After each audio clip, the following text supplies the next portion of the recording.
수요 저녁 예배로 영광 돌리는 귀한 성도들에게 하나님의 크신 은혜가 함께하기를 주님의 이름으로 축복합니다. 오늘 이 시간에는 지난 시간에 이어서 사도 바울이 에베소 교회를 향하여 권면한 구원받은 이후에 하나님 앞에 축복된 삶을 살아가는 성도의 특징에 대해서 같이 한번 살펴보며 또 함께 은혜를 나누고자 합니다. 사도 바울은 전도자이면서 또 설교자고 그리고 신학자이고 그리고 온유한 심정의 소유자이며 인자한 목회자였습니다. 그는 위대한 기독교의 신앙 원리를 파헤쳐 나가는 가운데 사도 바울을 따를 만한 그러한 사람이 없을 정도로 굉장히 논리정연하게 하나님의 교리를 가르치고 선포했죠. 만약 기독교 사회에서 사도 바울이 없다고 한다면 기독교의 이 교리를 이렇게 논리적으로 어떻게 잘 설명할 수 있겠는가라는 의구심이 가질 정도로 그는 탁월한 그러한 사람입니다. 그런데 사도 바울이 이 원리에 대해서 교리에 대해서만 탁월하게 그것을 가르치고 선포하는 것이 아니라 이 원리, 이 교리를 생활 속에 적응해 나가는 가운데 있어서도 아주 실제적인 교훈으로 우리에게 말씀하고 있습니다. 사도 바울이 강조한 것은 기독교는 하나의 생명이 살아가는 거지 무슨 철학적인 관념이 아니다라는 겁니다. 그래서 그는 언제나 원리적인 면에서 접근하고 그리고 그 모든 문제를 생활 속에 적용하면서 그 말씀을 우리에게 아주 쉽고 이해하기 또 편안하게 가르칩니다. 자, 그러면 그리스도인의 생활이 무엇인가? 우리가 지난주에도 말씀을 묵상했지만 구원은 전적으로 하나님의 은혜며 선물입니다. 우리가 구원받는 데 있어서 인간적인 어떠한 노력이나 또 우리의 자격이나 공로가 0.0001%도 들어가지 않아요. 절대적인 하나님의 은혜의 선물입니다. 자, 그런데 하나님의 은혜로 구원받은 성도가 구원받은 이후에 축복된 삶은 하나님의 선물만은 결코 아니라는 거죠. 그것은 구원받은 자답게 살아가야 될 의무가 우리에게 있다라는 것입니다. 그러면 어떻게 사는 것이 구원받은 사람으로서 하나님 앞에 복된 삶을 살아가는 비결일까? 우리가 지난주에는 15절부터 네 가지를 살펴봤습니다. 지혜롭게 행동해야 된다, 세월을 아껴야 된다, 주의 뜻을 이해해야 된다, 그리고 네 번째로 술 취하지 말아야 된다라고 살펴봤고요. 오늘 다섯 번째는 성령 충만한 삶을 살아야 구원받은 이후에 복된 삶을 살아갑니다. 18절 말씀에 술 취하지 말라 이는 방탕한 것이니 오직 성령으로 충만함을 받으라 라고 말씀하죠. 우리는 살아가면서 무언가 자신에게 채워지기를 원하는 욕구와 욕망과 간절함을 가지고 살아가요. 그래서 어떤 사람은 술로 또 아니면은 마약으로 또한 정욕으로 좀 건전한 그러한 사람은 지식이나 기술이나 이러한 여러 것들로 자기가 채워서 만족함을 누리며 살아가길 원하죠. 자, 그런데 구원받은 진정한 성도는 이 세상에 우리에게 잠깐 주는 기쁨의 요소인 술이나 욕심이나 물질이나 지식이나 학문이나 기술이나 이러한 것들로 우리의 영혼신을 채우려는 것이 아니라 성령으로 채워지기를 원하는 간절한 바람을 가지고 살아갑니다. 성령은 하나님이십니다. 따라서 성령으로 채워지기를 원한다라는 말은 하나님이 나의 삶에 충만하기를 원하는 마음을 가지고 살아가는 사람들입니다. 하나님의 생기가 우리 가운데 충만하게, 하나님의 생각과 하나님의 뜻이 우리 가운데 충만하게 채워지기를 원하는 마음을 가지고 살아가는 사람들이 진정 구원받은 복된 성도들이다라는 것입니다. 성령이 우리 가운데 채워질 때 우리의 마음이 뜨거워집니다. 찬양도 뜨거워지고요, 봉사와 헌신도 뜨거워지고 사랑과 기쁨과 구제가 뜨거워집니다. 성령 충만을 경험할 때 우리의 삶이 부드러워지고요, 삶이 아름다워지는 것입니다. 바울은 오늘 술 취하는 것과 성령 충만한 것을 한 절에서 같이 대조하여 이야기합니다. 술 취하지 말라, 그리고 성령 충만함을 입으라고요. 왜일까요? 술에 취하면 술이 그를 지배합니다. 성령이 우리 가운데 임재하면 성령이 우리의 행동과 우리의 생각과 우리의 말을 지배해요. 말씀에 깨달음이 있습니다. 말씀에 순종하게 됩니다. 따라서 성령 충만하면 성령의 능력을 받아 주의 일에 힘쓰고 또 힘있게 모든 일들을 감당해 나갈 수 있습니다. 시험이 오거나 여러 가지 유혹이 온다 할지라도 넉넉히 이겨나갈 수 있는 힘이 성령 충만을 통해 우리에게 주시는 하나님의 능력입니다. 자, 그런데 성령 충만을 원합니다. 불로 성령이 임하기를 원합니다. 이러한 마음으로 우리가 찬양하고 기도하고 하나님께 간구하는데, 우리가 여기서 기억해야 될 부분이 있어요. 그것은 성령 충만을 오해해서는 안 됩니다. 즉, 성령 충만이라고 해서 성령의 능력을 얼마나 우리가 경험하느냐에 초점을 맞추기 쉬워요. 성령 충만하니까 신비로운 체험이나 아니면 방언이나 또 신유나 각종 신비로운 은사나 이게 성령 충만이다 이렇게 생각하는 경우가 많은데요, 그렇지 않습니다. 성령 충만이라는 것은 뭐냐 하면 성령의 지배에 들어가는 것을 의미합니다. 즉, 우리가 술 취하면 술의 지배를 받잖아요. 마찬가지로 성령 충만하면 성령의 지배를 받아야 돼. 그게 당연한 거예요. 술 먹은 사람이 술 취함에 지배를 당하듯이 성령 충만하면 성령의 다스림을 받는 것이 당연한 겁니다. 다시 말하면 내 의지와 말과 시간 사용과 물질의 사용, 나의 생활의 모든 부분이 성령의 다스림 속에 있는가, 성령의 지배하심 속에 있는가라는 것으로 판단하면 우리가 성령의 충만함의 의미를 알게 되는 거예요. 성령 충만이 보여지는 은사나 능력만이 아닙니다. 나의 삶 속에 얼마나 성령의 다스림을 받고 있느냐라는 거예요. 여러분들의 말이, 여러분들의 행동이 얼마나 성령의 다스림, 지배하심, 인도하심 속에 있느냐라는 겁니다. 그래서 오늘 본문에서 이야기하는 성령 충만을 받으라라는 이러한 시제가 현재형이에요. 현재형. 계속해서 성령 충만을 받으라라는 거예요. 성령 충만은 이례적 사건 아닙니다. 여러분들이 처음 예수 믿었을 때 뜨거운 열정과 물불 가리지 아니하는 용기를 가졌을 때 하늘을 나누는 듯한 그러한 기쁨 속에 있었던 단회적인 사건이 아니라 성령의 충만은 계속적인 사건이 돼야 돼요. 다시 말하면 성령의 지배가 계속되어져야 돼요. 어제도 성령의 다스림이 있었다고 한다면 오늘도 성령의 다스림이 있어야 됩니다. 그게 성령 충만입니다.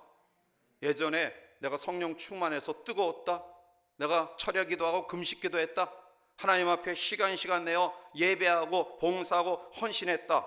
그런데 지금은 어떠냐는 거예요.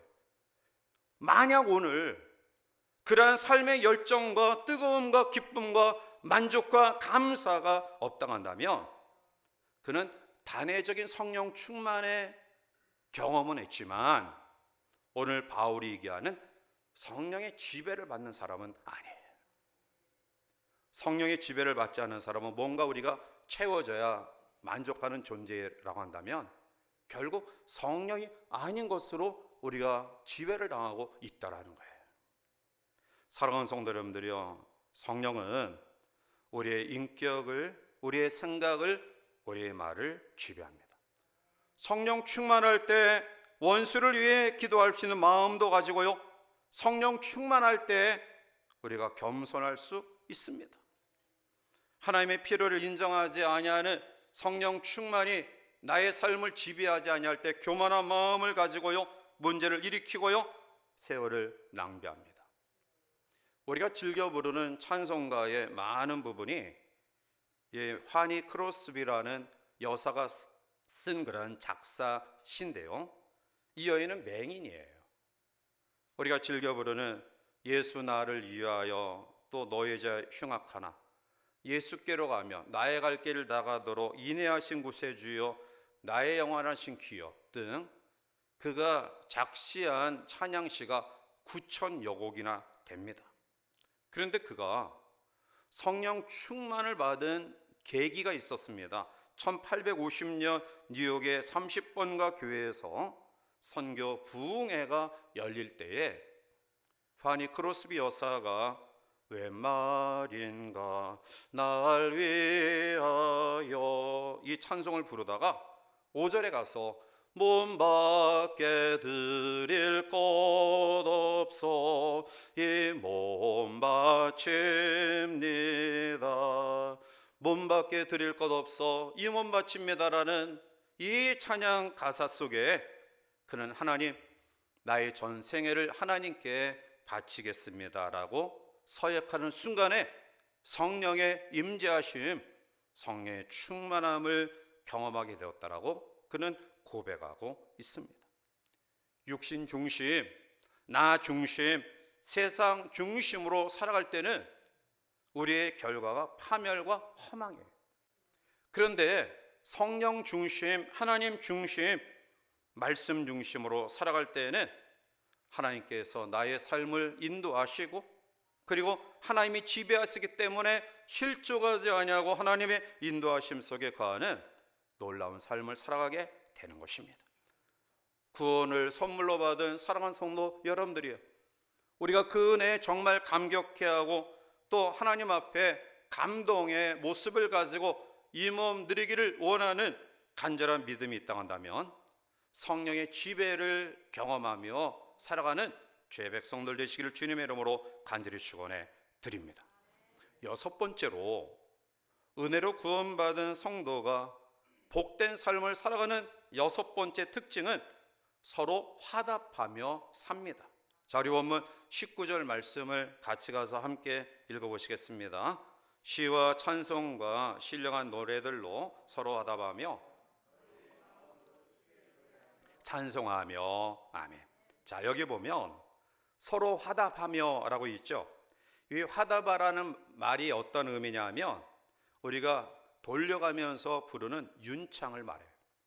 그러니까 한 사람이 한 소절을 부르면 그 다음 사람이 이어서 그 다음 소절을 부르고 연이어서 부르는 윤창을 말하는데요, 저는 사실은 지금까지 술을 단 한 모금도 입에 대지 않아서 술 취하면 어떤지 잘 모르겠지만 술 먹은 사람들을 우리가 뭐 TV나 영화에서 보면 서로 떠들죠. 서로 주고받고 막 떠들고 무슨 소리 하는지.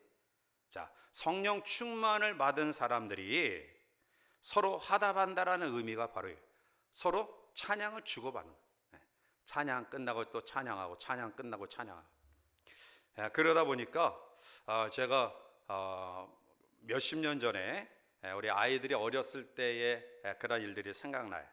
우리 아이들하고 이제 장거리 여행을 가면 한 서너 시간 이제 운전을 하면서 가잖아요.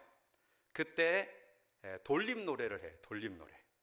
그래서 처음에는 동요로부터 시작돼 가지고 그 다음에 나중에는 복음성과 찬송가로 한 사람이 부르면 그 다음 사람이 이어서, 그래서 한 서너 시간 동안 여행을 하면서도 전혀 지루함이 없이 그거 지지 않으려고 했던 그런 기억이 나요. 자, 여기서 화답하다라는 말이 그러한 의미예요. 자, 그리고 오늘 19절 하반절에 보면 마음으로 주께 노래하며 라고 이야기해요. 즉 전심전력을 다하여 찬양하라 라는 거예요. 찬양하라. 마지못해 형식적으로 하지 말라는 거예요. 정말 진심으로 주께 경배하고 찬양하라 라는 거예요. 이 코로나 재난을 통해서 이제 마스크를 끼고 있는 가운데 여러분들이 찬양 소리도 작아진 것 같아요. 기도 소리도 작아졌어요. 기도 소리도. 그러니까 주변의 사람들에게 우리가 피해를 입히지 않는다, 이 경각심을 가지고 조심하는 건 좋은데 우리의 영적인 그런 모든 리듬들이 지금 다운돼 있어요.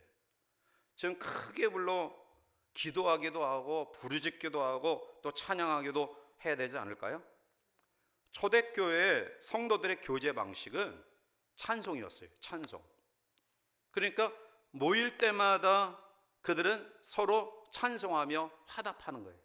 찬양이 끝나면 또 찬양하고, 또 이 사람이 찬양하면 이 사람이 또 찬양으로 화답하고, 서로 찬양으로 화답하는 가운데 용기도 얻고 위로도 받고 소망도 가지고, 그 숱한 박해 가운데서도 그 모든 시험을 이길 만한 능력을 찬양의 화답을 통해서 그들이 경험한 놀라운 사실을 우리가 보게 돼요. 여러분, 환난과 핍박 가운데 모여서 찬송하고 신령한 노래들로 그들의 마음에 힘을 얻고 위로받고 용기를 얻었다 한다면, 오늘날 우리도 이러한 삶을 살아가야 되지 않을까요? 적어도 믿는 사람들은 모이면 서로 불평하고 원망하고 믿음 없는 대화들을 하지 마시길 바라요. 그것은 자신도 유익이 안 되고요, 상대방도 유익이 안 되고요, 가정과 교회에 아무런 유익이 안 돼요. 적어도 구원받은 축복된 사람들의 만남은 시와 찬양과 신령한 노래들로 화답해야 돼. 찬양하고 감사하고 또 하나님 앞에 노래하고 고백하고. 잘못된 말은 영적인 나병처럼 사람의 영혼을 무섭게 침식합니다. 모두 망하게 만듭니다. 그런데 어떤 사람의 말은 듣는 사람이 힘이 돼요. 마음속에 위안이 되고 용기가 돼요. 절망 가운데 있었는데 마음이 따뜻해져요. 우리에게 그러한 용기와 위로를 준 사람이 있어요. 같이 있으면 편안하고 기쁘고 마음에 만족하고. 그런데 어떤 사람은 늘 불평하고 늘 시기하고 불만에 가득 찬 모습으로, 이게 같이 있는 것이 옳은 건가, 함께 동조를 맞추는 것이 나의 영적인 삶에, 나의 가정에 유익이 있는가, 때로는 의아한 마음을 가지고 갈등을 가질 정도로 그냥 육적인 교제를 오랫동안 했기 때문에 그 만남을 어긋날 수는 없지만 참 마음이 불편해요. 이러한 자리에 있어야 될까? 이러한 환경 속에 내가 머물러야 될까? 여러분, 적어도 성령의 은혜는 기쁨의 노래로 화답하는 모습들을 가져야 돼요. 우리의 마음속에 기쁨이 넘칩니까? 즐거움이 있습니까? 만날 때 여러분 속에 은혜가 충만합니까? 그것은 성령 받은, 구원받은 하나님 앞에 복된 삶의 특징입니다. 그러나 우리가 만날 때 우울하고 마음속에 또한 어떠한 그러한 걸림돌이 있고 불편하고 하면, 그것은 구원받은 성도가 하나님 앞에 축복된 삶의 환경은 아니라는 거예요.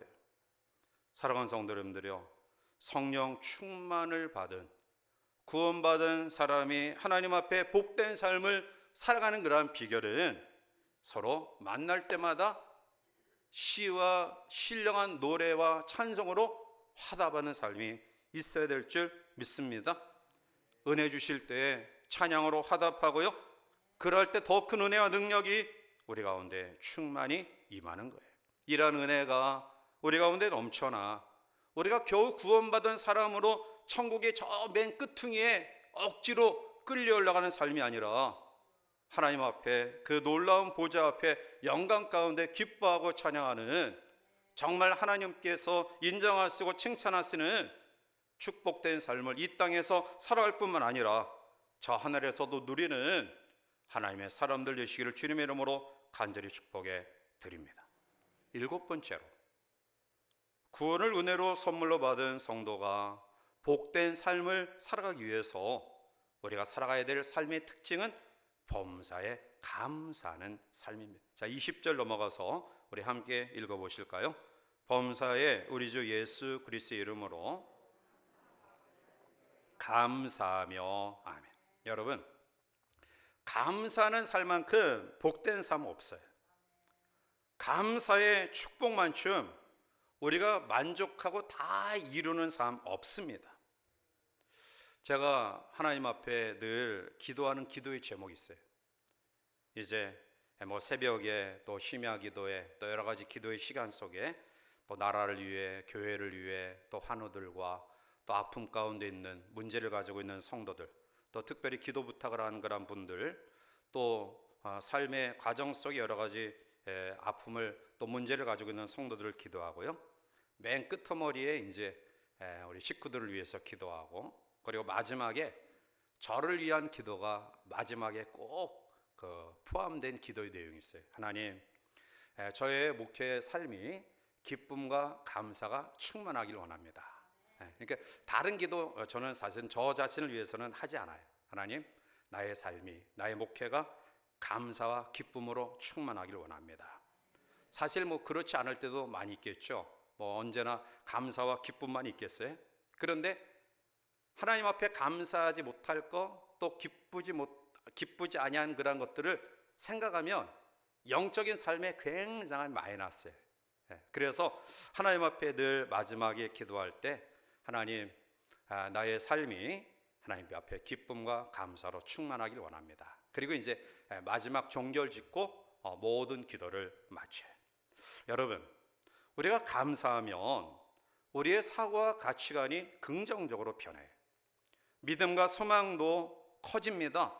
사랑도 커져요. 우리 사랑하는 여성도들에게 제가 공짜로 여러분들이 예뻐지는 방법 소개합니다. 감사는 최고의 영적 화장품이에요. 감사하면 예뻐져요. 감사하면 우리의 삶이 환하게 펴요. 그러니까 감사는 최고의 화장품. 이런 거 다른 거 찍어 바르러 가지 마세요. 다른 거 왕창 찍어 발라도 늘 불평하면 우거지상이에요. 이쁘지 않아요. 그런데 나의 삶에 많이 어렵고 힘들지만 하나님 감사로 충만하길 원합니다. 하나님 감사합니다. 물론 많은 것 없지만, 또 많은 어려움이 있지만, 이러이러한 일들로 인하여 나를 여기까지 인도하신 하나님 감사합니다 라고 하면 얼굴이 환해져요. 얼굴이 기뻐져요. 감사하는 사람을 보면 상대방이 알아요. 저 사람 얼굴 보니까 나도 기쁘구나. 그런데 항상 우거지상하고, 예수 믿는 사람들이 무슨 세상의 무거운 짐을 혼자 다 짊어진 것처럼 우거지상하고 하면 갇히고 싶어 하면 없어지는 거예요. 감사는 최고의 영적 보약이다. 영적 보약이다. 어제 우리 이사 가신 권사님이 신방하는데, 제가 여러분들 우리 권사님들이 무릎 시리다라는 말을 저는 이해를 못했어요. 아니 무릎 시린 게 뭐냐. 그런데 제가 1, 2년 전부터 무릎이 시리더라. 무릎이 시려. 온몸은 아주 열이 나가지고 뜨거운데 무릎이 시려요. 그런데 한 권사님이, 목사님, 보약 한 제 지어 먹으면 다 나요. 그분은 이제 경험을 했기 때문에. 그런데 제 마음속에는 이것도 하나님 앞에 감사하는 그런 마음을 가지면 무릎 시린 것도 없어질 것이다. 이런 확신을 가져요. 믿으십니까? 감사는 영적 치료약이에요. 감사하면 병도 치료돼요. 우리의 질병도 물러갑니다. 건강을 회복할 수 있습니다. 감사는 최고의 영적 방부제예요. 사탄은 우리를 병들게 하고요. 사탄은 우리를 틈탑니다. 우리를 욕합니다. 아주 사소한 그런 부분들로 삐죽고 들어와서 우리의 삶을 허물어뜨려요. 그런데 감사는 영적 방부제예요. 여러분, 진짜 부자는 감사하는 사람이에요. 아무리 많은 물질을 소유하고 있다 할지라도 감사를 잃어버리면 그 사람 부자 아닙니다. 그러나 가난해도 빈들이나 또 산골짜기나 어떠한 경우에도 내 주 예수 모신 곳이 그 어디나 하늘나라 천국을 우리들이 확신하면 그 사람이 부자예요. 그러면 누가 감사할 수 있을까요? 여러분 삶을 한번 보세요. 감사할 수 있는 사람은 은혜를 아는 사람이 감사해요. 남편의 은혜, 아내의 은혜, 부모의 은혜, 자식의 은혜, 하나님의 은혜. 은혜를 알면 감사해. 그런데 왜 우리가 감사를 잃어버리냐? 은혜를 모르니까, 은혜를 깨닫지 못하니까 그냥 불평만 하는 거예요. 이런 남편, 이런 아내, 이런 자식, 이런 부모, 하나님이 마치 안 계신 것처럼 침묵하시고 외면하신 것처럼, 하나님의 사랑이 나에서 떠나신 것처럼 은혜를 알지 못하니까, 은혜를 깨닫지 못하니까 불평만 있는 거예요. 그런데 은혜를 알면 하나님 앞에 감사가 넘쳐나는 거예요. 여러분, 불평은 습관이 아니라 병이에요, 병. 불평은 환경 때문에 생기는 것이 아니라 여러분들이 가지고 있는 체질적인 병이다. 그 심각한 병을 가지고 왜 우리 인생을 그렇게 힘들고 어렵게 살아가요? 오늘 이 가운데 참여한 저 여러분들 따지고 보면 감사할 게 얼마나 많아요. 감사할 게 얼마나 많아요. 하나님 앞에 우리가 우리의 걸음으로 나와서 예배하는 것 감사하지 않아요? 오늘 우리 주변에는 내가 걸어서 교회 나가면 소원이 없겠다, 이런 마음을 가진 그런 분들이 계셔요. 여러분, 또 우리가 병상이 있지만 하나님 앞에 살아있는 것 자체가 감사한 것 아닌가요? 오늘도 수많은 사람들이 우리 주변에 죽어가고 있습니다. 노년이 되기 전에, 나이 들어 수를 다하기 전에 젊었을 때 죽어가는 사람들이 그렇게 많아요. 그런데 오늘 우리가 수를 다하면서까지 여기까지 살아온 것 감사하지 않아요? 이제 더 하나님 앞에 기도하시기를, 하나님, 내가 하나님 나라에 들어간 순간까지 자식 힘 빌지 않고 다른 사람 힘 빌지 않고 건강하게 예배하다가 하나님 나라에 가길 원합니다. 노년에 계신 분들, 여러분들 정말로 이 기도의 제목을 가지고 간절하게 기도하셔서 우리 자식 힘 빌지 않고요, 다른 사람 힘 빌지 않고요, 예배하다가 기도하다가 찬양하다가 하나님의 나라에 부름을 받을 수 있는 감사로 승리하는 우리 모든 성도들 되시기를 주님의 이름으로 축복합니다. 8번째로, 구원받은 이후에 복받은 성도의 삶은 복종하며 사는 삶입니다. 자, 21절 우리 넘어가서 함께 마지막 절 읽습니다. 그리스도를 경외함으로, 아멘. 인간관계를 잘하려고 힘써 노력하시길 바랍니다. 그것을 위해 무엇이 필요한가요? 주님의 마음이에요. 주님의 마음을 우리가 가지기를 원하는 소원을 가지고 살아가시길 바래요. 그래야지 우리 인간관계가 편안해져요. 그러면 주님의 마음을 가지고 오늘 본문에 보면 피차 복종하라. 마태복음 20장 28절에 인자가 온 것은 섬김을 받으려 함이 아니라 도리어 섬기려 하고 자기 목숨을 많은 사람의 대속물로 주려 함이니라 말씀하고 있어요. 사실 가장 높임을 받을 만한 분이 예수님이시죠. 주님은 섬김을 받으실 만한 그러한 분이십니다. 그런데 예수님이 이 땅에 오신 목적을 섬기러 왔다, 그래서 자기의 목숨을 많은 사람의 대속물로 주기 위하여 이 땅에 왔다라고 고백하고 있어요. 여러분, 우리가 정말 예수님을 경외하고 예수님을 따르는 사람이라고 한다면 섬김의 삶을 살아야 돼요. 만약 우리가 섬기려 하지 아니하고 높임 받으려 하고 지배하려 하고 주인 행사하려고 하면 그는 하나님을 경외하는 사람이 아니에요. 그리스도인은 지배하는 자에서 복종하는 자세로 변화된 사람이다. 그리스도인은 주인의 자세에서 종의 자세로 변화된 사람이다. 그래서 그리스도인은 예수님이 복종하신 것처럼 서로 피차에 복종하여 순종하는 삶을 삽니다. 빌립보서 2장 8절, 사람의 모양으로 나타나사 자기를 낮추시고 죽기까지 복종하셨으니 곧 십자가에 죽으심이라. 주님의 복종의 삶, 죽기까지. 사도 바울 고린도서 4장 5절에 우리는 우리를 전파하는 것이 아니라 오직 그리스도 예수의 주 되신 것과 또 예수를 위하여 우리가 너희의 종된 것을 전파함이라. 너희의 종된 것을 전파한다. 사람은 지배하기를 원해요. 다른 사람 위에 군림하기를 원하는 것이 타락한 우리의 습성이에요. 그런데 주님 안에서 가치관이 변한, 구원받아 하나님의 축복된 삶을 살아가는 사람들은 이 삶이 변해요. 지배하려고 군림하려는 기쁨보다 섬기며 다른 사람 아래에서 봉사하는 삶의 기쁨을 더 크게 느껴요. 우리가 잘 아는 성 어거스틴, 그의 어머니 모니카는 성 어거스틴이 타락하고 방탕한 삶을 살아갔을 때도 끝까지 포기하지 아니하고 자기 아들을 위해서 기도했어요. 탕자 어거스틴이 변해서 쓴 책이 참회록이에요.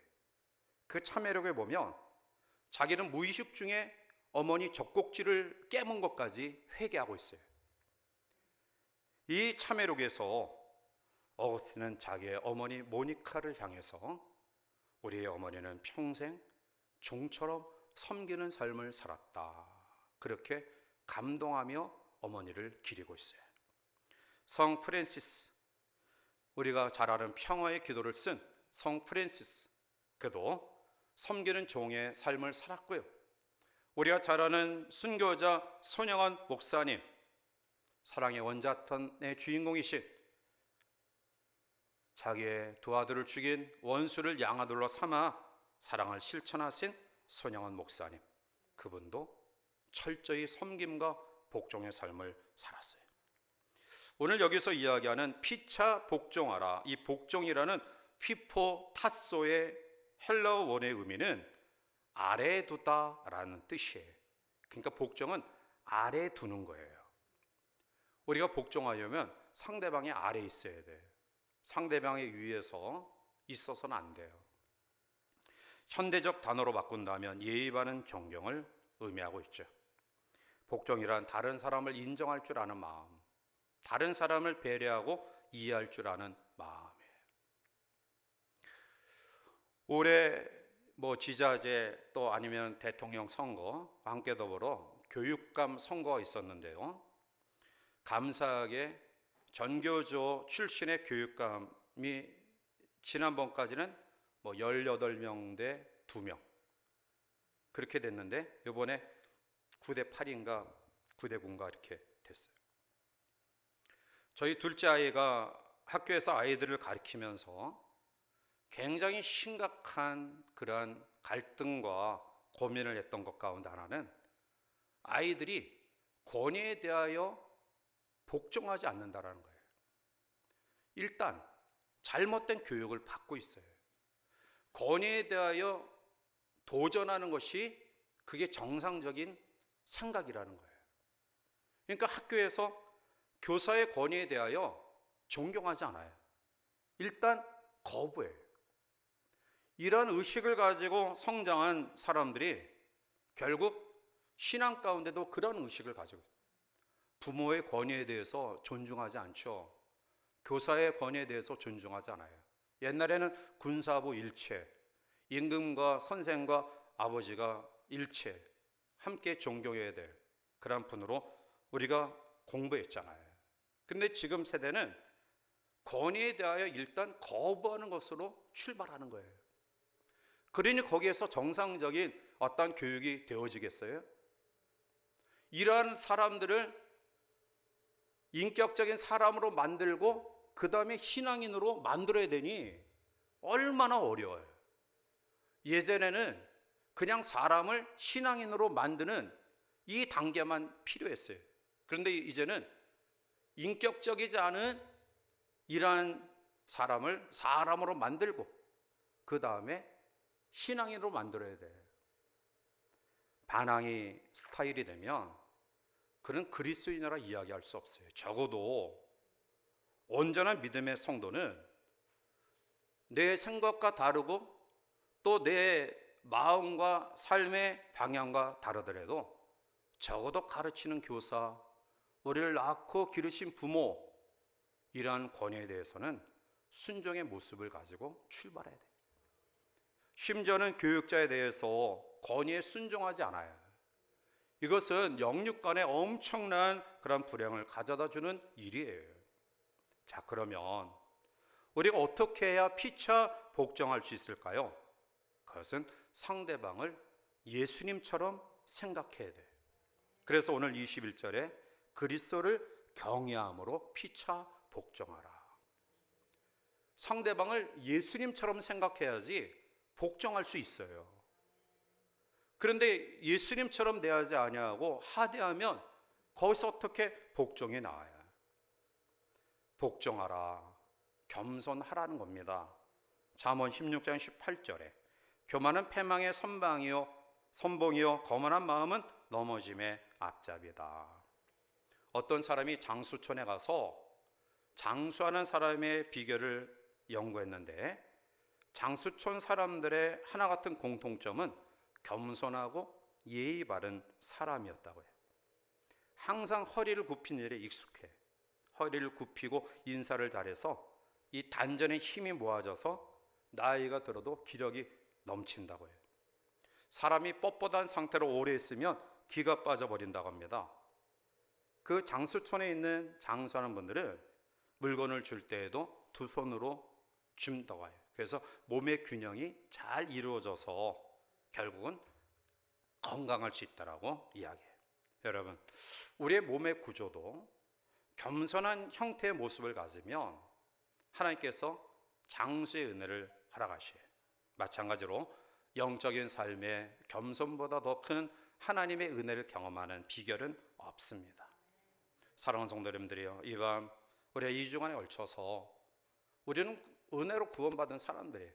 거기에 우리가 만족해서는 안 됩니다. 내가 하나님 나라 들어간다, 천국 백성 됐다, 여기에 만족하지 말고요. 부끄러운 구원, 여러분 그거 하나님 앞에 부끄럽게 생각하시고요.